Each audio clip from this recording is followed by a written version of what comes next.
کۆساری قاز بیکەوە دەنگی چۆلەکەی نازە 25 ساڵ بەسەر شەهیدبوونی کۆساری شاعیری دیاری کوردستان و ڕابوونی ئیسلامی تێپەڕ دەبێت تا ئێستا شیعرەکانی بە زیندوی ماونەتەوە و لەگەڵ ڕوودا و وێزگا مێژوویەکانی گەلی کووردا وێک دێنەوە. کۆساری ناوی خدر محەممەد ڕەشیدە و ساڵی 1967 لە ڕانی هاتۆتە دنیاوە. لە ساڵی 1970 و لەگەڵ دەستپێکی شۆڕشی ڕابوونی ئیسلامی دژبەزۆ و موستەمەکانی بەعەز دەچێتە ڕیزەکانی بچوتنەوەی ئیسلامی ئەو کاتەوە. لە ڕاپەڕینا مەزنەکەی بەهاری 1991 کۆساری ڕۆڵێکی دیار و بەرچاوی لە هاندان و بەرزکردنەوەی ورەی هاوڵاتیان هەبووە و لە بەڵندگۆی مزگەوتی گەورەی شاری ڕانیەوە شعری حەماسی خوێندوێتەوە و جۆش و خرۆشی بەڕاپەڕین و جەماوەری ڕاپەڕی و داوە.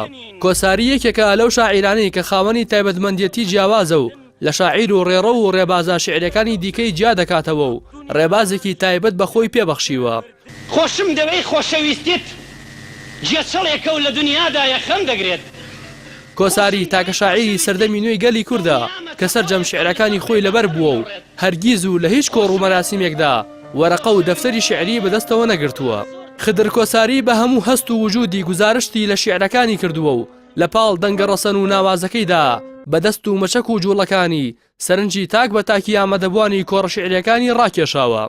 سەرەڕای ئەوەی زۆرێک لە ئەدیبان و لێکۆڵەران و تەنانەت ئەو شاعیرانەی کە ئایدۆلۆژیا و تێزی شعرەکانیان لەگەڵ خدر کۆساری جیاوازە شاهدی کەمیێنەی شاعیرێکی وەک کۆساری لە چنینەوەی خەمەکانی نیشتیمان و حەقیقەتەکانی ئیمان دەدەن، بەڵام گرنگێکی ئەوتۆی لەلایەن حکوومەت و وەزارەتی ڕۆشنبیری پێنەدراوە.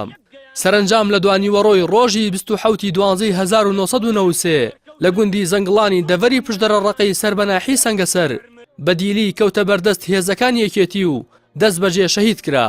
بوو بە یەکێکی تر لە قوربانیانی شەڕی ناوخۆ و دواتر لە گۆڕستانی کێوەڕەشی ڕانیا بە خاک سپێردرا. ئێستاکە خەنجەری بریقەداری زۆر کوردی بەتوانە هەڵکێشانی بەدەستی گڵاوی دوشمنە. ئێستاکە زۆر پێشمەرگە هەن لەبەر تاریکی شەوە سەنگ چەشی دەستیان قۆناغی بەرەو دوشمنە.